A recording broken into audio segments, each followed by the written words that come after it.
پر news کے bureau chief اعجاز احمد طاہر اوان کا ملکی اور بین الاقوامی اہم ترین خبروں پر مشتمل خصوصی نیوز بلیٹن اپنے معزز ناظرین قارئین کی دلچسپی اور معلومات کی آگاہی کے لیے پیش خدمت ہے۔ ایران مشرق وسطیٰ میں جنگی صورتحال کے باعث پاکستان میں بھی فضائی آپریشن متاثر ہو گیا ہے۔ ایران اور امریکہ کے درمیان تنازع کے بعد پاکستان کے مختلف ایئرپورٹ سے پروازیں منسوخ ہو گئی ہیں، جس سے ہزاروں مسافر پھنس گئے ہیں۔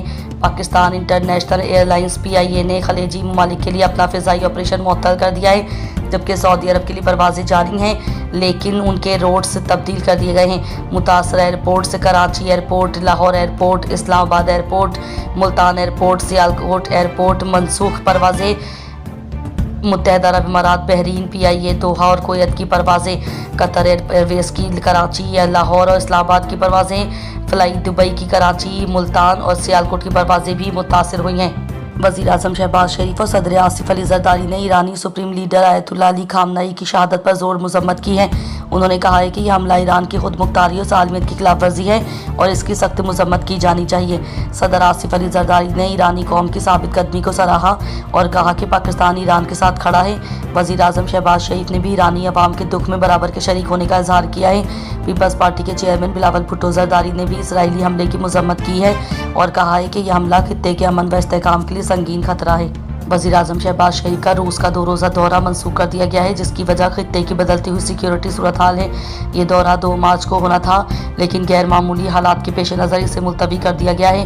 وزیر اعظم ہاؤس کے ذرائع کے مطابق یہ دورہ انتہائی اہمیت کا حامل تھا اور اس میں کئی معاہدے متوقع تھے۔ وزیر اعظم شہباز شریف نے خطے کی موجودہ سیکیورٹی صورتحال پر غور کرنے کے لیے ایک ہنگامی اجلاس طلب کیا ہے، جس میں اعلیٰ عسکری قیادت اور انٹیلیجنس اداروں کے سربراہان شریک ہوں گے۔ اس اجلاس میں افغانستان، ایران سمیت خطے کے دیگر ممالک کی سیکیورٹی صورتحال پر غور کیا جائے گا۔ مشرق وسطیٰ میں جاری موجودہ جنگی کشیدگی عالمی جنگ میں تبدیل ہونے کا خطرہ منڈلانے لگا ہے، کیونکہ یہ تنازع اب دنیا کی بڑی طاقتوں کے درمیان ایک بڑی جنگ کا حصہ بن چکا ہے۔ ایران اور اسرائیل کے درمیان کشیدگی بڑھ رہی ہے اور امریکہ اور اس کے اتحادیوں کی مداخلت نے صورتحال کو مزید پیچیدہ بنا دیا ہے۔ کچھ اہم عوامل جو عالمی جنگ کا باعث بن سکتے ہیں: ایران اسرائیل تنازع، ایران اور اسرائیل کے درمیان کشیدگی بڑھ رہی ہے اور دونوں ممالک ایک دوسرے پر حملوں کی دھمکی دے رہے ہیں۔ امریکہ کی مداخلت: امریکہ نے ایران پر پابندیاں لگا دی ہیں اور اس کے خلاف عسکری کارروائی کی دھمکی دی ہے۔ عوامی رد عمل: مشرقی وسطیٰ میں عوامی رد عمل بھی ایک اہم عنصر ہے، جہاں لوگ ایران کی اسرائیل مخالف اس پالیسی کی حمایت کر رہے ہیں۔ 61% یورپی ایران اور اسرائیل کے درمیان مکمل جنگ کو ممکنہ خطرہ قرار دیتے ہیں۔ 53% ایران پر پابندیوں کی حمایت کرتے ہیں، مگر صرف 29% فوجی مداخلت کے حق میں ہیں۔